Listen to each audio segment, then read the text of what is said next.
Hello दोस्तों, स्वागत है आपका हमारे चैनल यूपी एग्जाम क्विज़र में।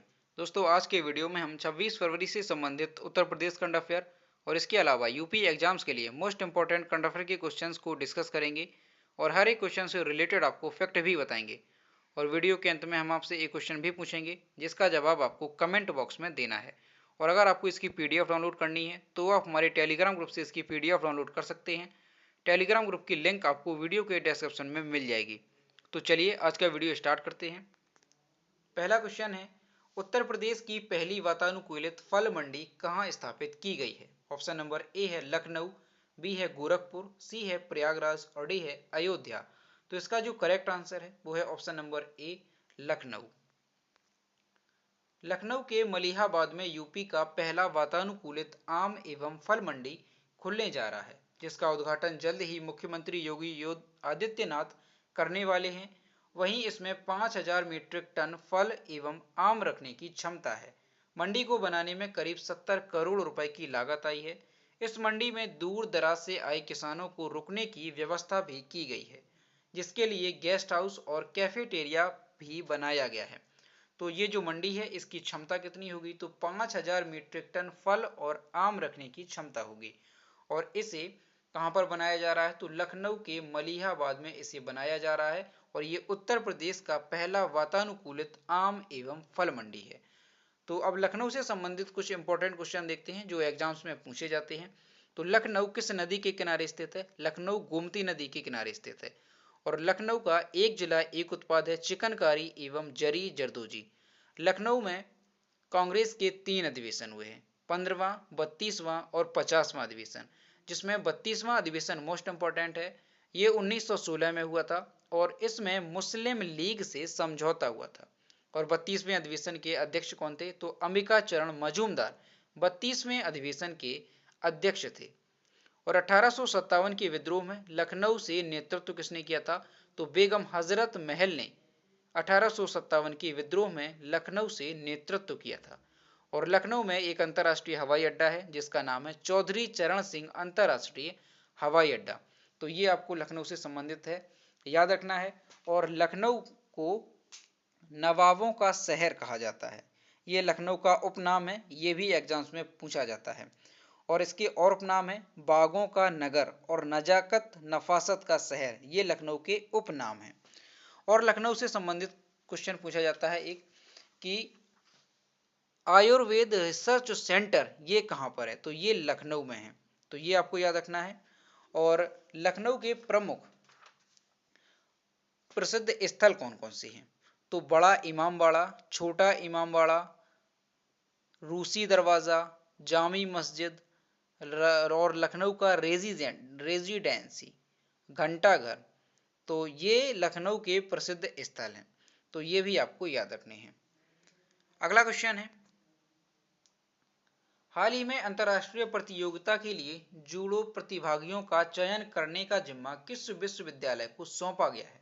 ऑप्शन नंबर ए है लखनऊ विश्वविद्यालय, बी है कानपुर विश्वविद्यालय, सी है प्रयागराज विश्वविद्यालय और डी है वाराणसी विश्वविद्यालय। तो इसका जो करेक्ट आंसर है वो है ऑप्शन नंबर बी कानपुर विश्वविद्यालय। यानी कि अंतर्राष्ट्रीय प्रतियोगिता के लिए जूडो प्रतिभागियों का चयन करने का जिम्मा किस विश्वविद्यालय को? तो कानपुर विश्वविद्यालय को।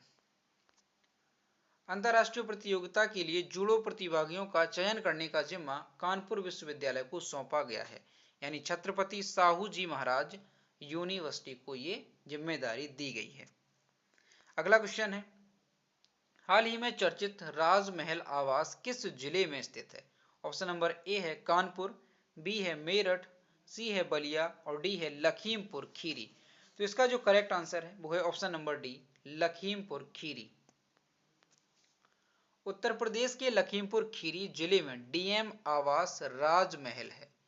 यह आवास 1928 में ओयल रियासत के राजा ने किराए पर दिया था। उसके बाद महल के दस्तावेज गायब हो गए, खसरा संख्या बदल दिया गया।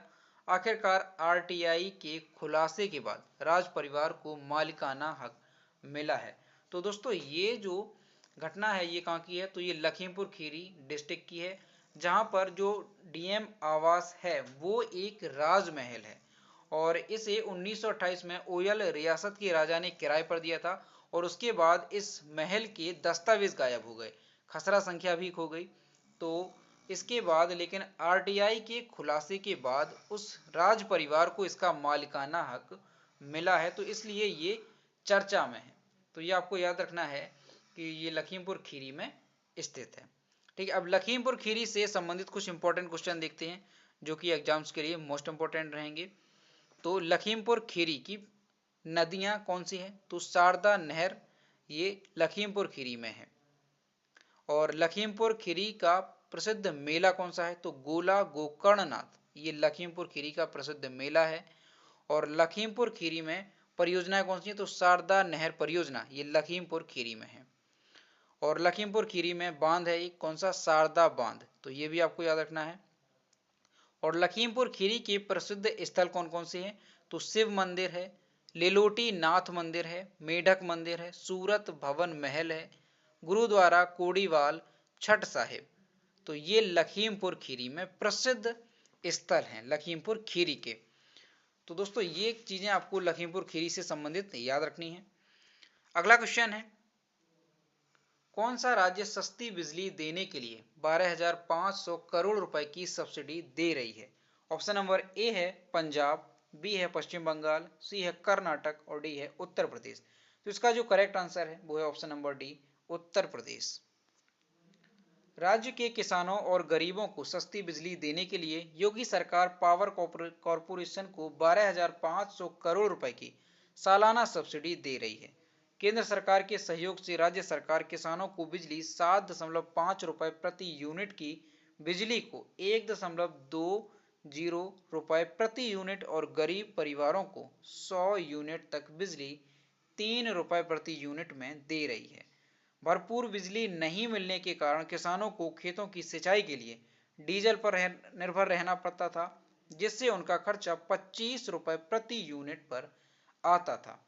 तो ये जो है पावर कारपोरेशन को 12,500 करोड़ रुपए सालाना सब्सिडी देगा उत्तर प्रदेश, जिससे राज्य के किसानों और गरीबों को सस्ती बिजली मिल सकेगी। और इसके लिए यूनिट भी तय की गई है कि कितनी दी जाएगी, तो 1.2 रुपए प्रति यूनिट ये दी जाएगी किसानों को, और जो गरीब परिवार हैं उन्हें 100 यूनिट तक बिजली 3 रुपए प्रति यूनिट के हिसाब से दी जाएगी। अब उत्तर प्रदेश से संबंधित कुछ इंपॉर्टेंट क्वेश्चन देखते हैं जो एग्जाम्स में पूछे जाते हैं। उत्तर प्रदेश का पूर्व नाम क्या है? तो उत्तर प्रदेश का पुराना नाम है संयुक्त प्रांत, जिसे यूनाइटेड प्रोविंस भी कहते हैं। उत्तर प्रदेश की स्थापना कब हुई थी? ये मोस्ट इंपॉर्टेंट है। तो उत्तर प्रदेश की स्थापना 1 नवंबर 1956 को हुई थी। उत्तर प्रदेश में कुल मंडल कितने हैं? तो उत्तर प्रदेश में कुल 18 मंडल हैं। उत्तर प्रदेश में लोकसभा सदस्यों की संख्या कितनी है? तो उत्तर प्रदेश में लोकसभा सदस्यों की संख्या है 80, राज्यसभा सदस्यों की संख्या है 31। उत्तर प्रदेश में विधानसभा सदस्यों की संख्या है 404, यानी कि 403 प्लस एक एंग्लो इंडियन सदस्य। तो कुल मिलाकर के उत्तर प्रदेश में विधानसभा सदस्यों की संख्या हो जाती है 404। उत्तर प्रदेश में विधान परिषद के सदस्यों की संख्या है 100। तो ये आपको उत्तर प्रदेश से संबंधित याद रखना है। उत्तर प्रदेश में कितने अंतर्राष्ट्रीय हवाई अड्डे हैं? तो अभी हाल ही में कुशीनगर हवाई अड्डे को अंतर्राष्ट्रीय हवाई अड्डे का दर्जा दिया गया है। तो उत्तर प्रदेश में कुल मिलाकर के 3 अंतर्राष्ट्रीय हवाई अड्डे हो गए हैं। तो ये भी आपको याद रखना है। और उत्तर प्रदेश के प्रसिद्ध मेले कौन कौन से हैं? तो उत्तर प्रदेश के प्रमुख मेले हैं कुंभ का मेला, अर्धकुंभी और बटेश्वर मेला, नौचंदी मेला, दशहरा, लठामार होली, हरिदास जयंती, देव मेला, मकनपुर मेला, ढाई घाट मेला। तो ये उत्तर प्रदेश के प्रसिद्ध प्रमुख मेले हैं। और भी उत्तर प्रदेश के कई सारे मेले हैं। तो इसके लिए हमने ट्रिक्स पर आधारित एक वीडियो बनाया है, तो आप उस वीडियो को जरूर देखें, जिसे एक बार देखने के बाद आपको उत्तर प्रदेश के जितने भी प्रमुख मेले हैं वो सब के सब आपको याद हो जाएंगे। और उत्तर प्रदेश में प्रमुख खनिज कौन कौन से हैं? तो चूना पत्थर, डोलोमाइट, तांबा, जिप्सम, संगमरमर, यूरेनियम, हीरा। तो ये उत्तर प्रदेश के प्रमुख खनिज तत्व हैं। तो ये भी आपको याद रखने हैं। चलिए अगला क्वेश्चन देखते हैं। समुद्र के अंदर भारत की पहली सुरंग किस राज्य में बनाई जा रही है? ऑप्शन नंबर ए है तमिलनाडु, बी है महाराष्ट्र, सी है असम और डी है केरल। तो इसका जो करेक्ट आंसर है वो है ऑप्शन नंबर बी, महाराष्ट्र। समुद्र के अंदर भारत की पहली सुरंग महाराष्ट्र के मुंबई में बनाई जा रही है। यह मुंबई तटीय सड़क प्रोजेक्ट का हिस्सा है। इस सुरंग की लंबाई 1 किलोमीटर है। यह अरब सागर से होकर गुजरेगी। यह सुरंग प्रियदर्शनी पार्क से शुरू होकर नेताजी सुभाष रोड पर समाप्त होगी। तो आपको याद रखना है कि यह भारत की पहली सुरंग है जो कि महाराष्ट्र के मुंबई में बनाई जा रही है और ये समुद्र के अंदर होने वाली पहली सुरंग है। और इसकी लंबाई कितनी होगी, तो ये 1 किलोमीटर लंबी होगी और यह अरब सागर से होकर गुजरेगी। तो ये आपको याद रखना है। अब यहाँ पर महाराष्ट्र की बात है तो महाराष्ट्र के बारे में जानते हैं। ये है मैप में महाराष्ट्र। महाराष्ट्र की कैपिटल है मुंबई। महाराष्ट्र के चीफ मिनिस्टर हैं उद्धव ठाकरे और महाराष्ट्र के गवर्नर हैं भगत सिंह कोश्यारी। अगला क्वेश्चन है, दुनिया का सबसे बड़ा चिड़ियाघर भारत के किस राज्य में बनने की योजना है? ऑप्शन नंबर ए है गुजरात, बी है बिहार, सी है मध्य प्रदेश और डी है तेलंगाना। तो इसका जो करेक्ट आंसर है वो है ऑप्शन नंबर ए गुजरात। दुनिया के सबसे बड़े चिड़ियाघर और पशु अभ्यारण्य का निर्माण गुजरात के जामनगर शहर में कराए जाने की योजना है। यह योजना भारत के सबसे अमीर व्यक्ति मुकेश अंबानी द्वारा बनाई जा रही है। इसे green zoological rescue and rehabilitation kingdom कहा जा रहा है। स्पीड प्रोजेक्ट का नेतृत्व उनके बेटे अनंत अंबानी द्वारा किया जा रहा है। इसे 2023 तक चालू हो जाने की उम्मीद है। तो दोस्तों ये क्वेश्चन मोस्ट इंपॉर्टेंट है, ये आपको अच्छे से याद रखना है कि ये दुनिया का सबसे बड़ा चिड़ियाघर होगा और ये कहां पर बनने जा रहा है, तो ये गुजरात के जामनगर शहर में बनने जा रहा है। और इसे कौन बनाएगा, तो इसे जो भारत के सबसे अमीर व्यक्ति हैं मुकेश अंबानी द्वारा इसे बनाया जाएगा। और इस प्रोजेक्ट का नेतृत्व कौन करेगा, तो उनके बेटे अनंत अंबानी इस प्रोजेक्ट का नेतृत्व करेंगे। तो ये क्वेश्चन बहुत ज्यादा इंपॉर्टेंट है क्योंकि ये दुनिया का सबसे बड़ा चिड़ियाघर होगा। अगला क्वेश्चन है, निम्नलिखित में से किस भारतीय को international anti corruption champions award से सम्मानित किया गया है? ऑप्शन नंबर ए है प्रशांत भूषण, बी है दुष्यंत दुबे, सी है अंजलि भारद्वाज और डी है अरुणा रॉय। तो इसका जो करेक्ट आंसर है वो है option number C Anjali Bhardwaj. International anti corruption champions award से आरटीआई कार्यकर्ता अंजलि भारद्वाज को सम्मानित किया गया है। अमेरिकी सरकार द्वारा दुनिया के कुल 12 लोगों को यह पुरस्कार दिया गया है जिसमें भारत की अंजलि भारद्वाज भी शामिल हैं। भ्रष्टाचार के खिलाफ लड़ने के लिए इन लोगों को यह पुरस्कार दिया गया है। अमेरिकी सरकार द्वारा इस पुरस्कार की इसी बार से शुरुआत की गई है, यानी कि ये जो पुरस्कार है ये पहली बार दिया गया है और इसी बार से इस पुरस्कार की शुरुआत की गई है। और किसे भारत में किसे दिया गया है, तो अंजलि भारद्वाज को दिया गया है और दुनिया में ये पुरस्कार केवल 12 लोगों को दिया गया है। तो ये भी आपको याद रखना है। अगला क्वेश्चन है, ASI न्यू डिस्कवरी अवार्ड 2021 से किसे सम्मानित किया गया है? ऑप्शन नंबर ए है inter university centre for astronomy and astrophysics, B है इंटरनेशनल एस्ट्रोनॉमिकल यूनियन, सी है इसरो और डी है नासा। तो इसका जो करेक्ट आंसर है वो है option number A inter university centre for astronomy and astrophysics. IUCAA यानी inter university centre for astronomy and astrophysics की टीम को astronomical society of India new discovery award 2021 से सम्मानित किया गया है। ये जो आप देख रहे हैं ASI यहाँ पर एक वर्ड है, तो इसका ये फुल फॉर्म है astronomical society of India new India, यहाँ तक ये इसका फुल फॉर्म है। तो न्यू डिस्कवरी अवार्ड 2021 दिया गया है। गैलेक्सी से संबंधित लाइमैन कॉन्टिनम एमिशन की खोज के लिए यह पुरस्कार दिया गया है। इस टीम ने डॉक्टर कनक साहा की अगुवाई में यह खोज की थी। तो ये पुरस्कार किस खोज के लिए दिया गया है, तो गैलेक्सी से संबंधित लाइमैन कॉन्टिनम एमिशन की खोज के लिए यह पुरस्कार दिया गया है। और ASI अवार्ड जो है ये हर साल दिया जाता है और ASI का फुल फॉर्म भी आपको याद रखना है, तो क्या है, एस्ट्रोनॉमिकल सोसाइटी ऑफ इंडिया। अगला क्वेश्चन है, अफ्रीका का पहला देश कौन है जिसके साथ भारत ने CECPA पर हस्ताक्षर किया है? ऑप्शन नंबर ए है वियतनाम, बी है लीबिया, सी है मॉरिशस और डी है मोरक्को। तो इसका जो करेक्ट आंसर है वो है option number C, Mauritius. Bharat और मॉरिशस के बीच CECPA यानी व्यापक आर्थिक सहयोग और साझेदारी समझौते पर हस्ताक्षर किए गए। अब ये जो CECPA है इसका फुल फॉर्म क्या है?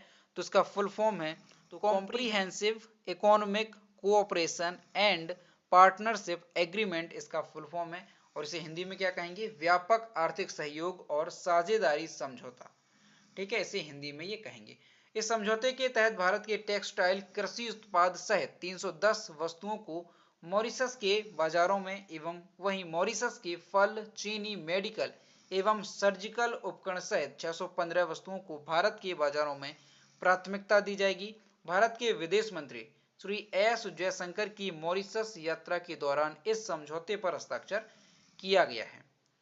अगला क्वेश्चन है, हाल ही में हुई घोषणा के अनुसार बिहार में खेल विश्वविद्यालय कहाँ बनाया जाएगा? ऑप्शन नंबर ए है गया, बी है पटना, सी है औरंगाबाद और डी है राजगीर। तो इसका जो करेक्ट आंसर है वो है ऑप्शन नंबर डी, राजगीर।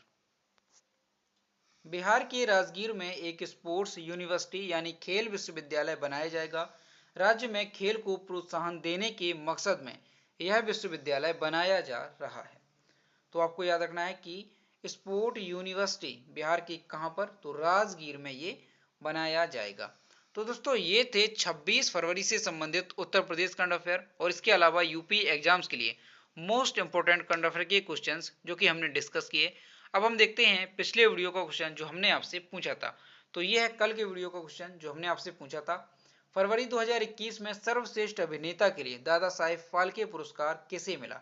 तो इसका जो करेक्ट आंसर था वो ऑप्शन नंबर ए था, अक्षय कुमार। और कई स्टूडेंट्स ने इसके सही जवाब दिए। और मैं फिर से कहता हूं कि जो भी क्वेश्चन आपसे पूछा जाए आप लोग उसका आंसर जरूर किया करो। तो ये है आज का क्वेश्चन, हाल ही में कुशीनगर एयरपोर्ट को इंटरनेशनल लाइसेंस मिल गया है। अब उत्तर प्रदेश में कुल कितने अंतरराष्ट्रीय एयरपोर्ट होंगे? ऑप्शन नंबर ए है 1, बी है 2, सी है 3 और डी है 4। तो इसका जो भी करेक्ट आंसर है वो आपको कमेंट बॉक्स में बताना है। तो दोस्तों अगर आपको आज का वीडियो पसंद आया हो तो वीडियो को लाइक करें, शेयर करें और अगर चैनल पर नए हैं तो चैनल को सब्सक्राइब करना ना भूलें। साथ ही बेल आइकन को भी प्रेस करें ताकि टाइम टू टाइम नोटिफिकेशन आप तक पहुंचता रहे। तो मिलते हैं नेक्स्ट वीडियो में। Thank you.